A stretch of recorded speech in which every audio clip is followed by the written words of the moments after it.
This is a Search for Truth with Cal Lucas. Let me ask you something. Is there such a thing as good or bad?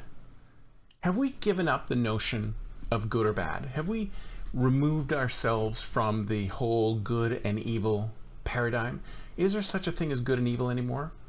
I don't know. I wonder. Have we moved into a Marvel world where there's no such thing as good or evil, but the good are just good who are taking a different path?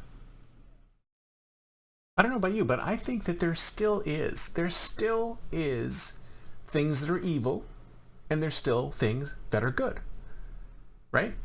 I mean, you could say that something like entropy is evil, but entropy is not evil. Entropy is a force of nature, right? It's a force of nature. There's nothing we can do about entropy.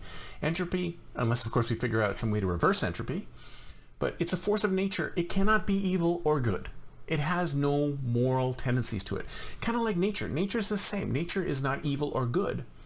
It has no moral tendencies to it. Even though we can see a lion tear apart a zebra brutally, we can't say that the lion is evil because it killed a zebra. A lion needs to eat, so it kills the zebra.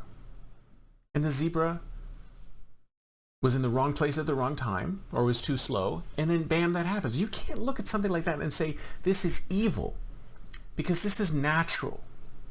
This is nature. This is the way things are. So you can't look at that and say, this is evil. But you can look at individual human beings, and you can say how human beings treat each other can be good and evil. So I can't say that good and evil exists in the world, but good and evil can exist as a construct designed by humans to separate us. Because if you ask me, as far as I'm concerned, all humans should be helped to flourish. All humans should be helped to do better. It doesn't matter how you look. It doesn't matter what you do. I think we should be working towards the flourishing of all humans.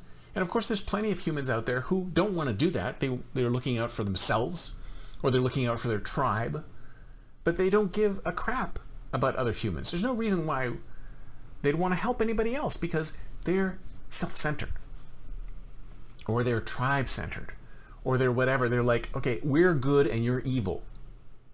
So the construct of good versus evil, that is just something that human beings just came up with. We invented good versus evil, unless of course you believe in a religion, and maybe there's good and evil in that religion as well. But again, it is a concept that we created because it does not exist in nature. It does not exist in nature. So my question to you is evil real? Is evil real? And if evil is real, what do you define as evil? When it comes to truth, what do you define as evil other than someone or something or some tribe that disagrees with you? Is the definition of evil, the definition of bad, is the definition of bad or evil a universal thing where you can say these things are definitely evil and these things are definitely not? Or is the definition of what's bad simply dependent on which tribe you're a part of, or which side of humanity you're a part of, whether you're part of this nation, or whether you're part of this gender, or whether you're part of this race, quote unquote? Is that how we define good and evil now? Let me ask you something. Is that the truth, though? Is that truth? Because if I told you that underneath it all, nature, the universe, there's no good and evil in those things. But we, as human beings, we invent good and evil so that we can say we're good and they're evil, so we can destroy them. Or is there such a thing as real good, real evil? And if that's the case, should we always fight for good? Does evil actually still exist?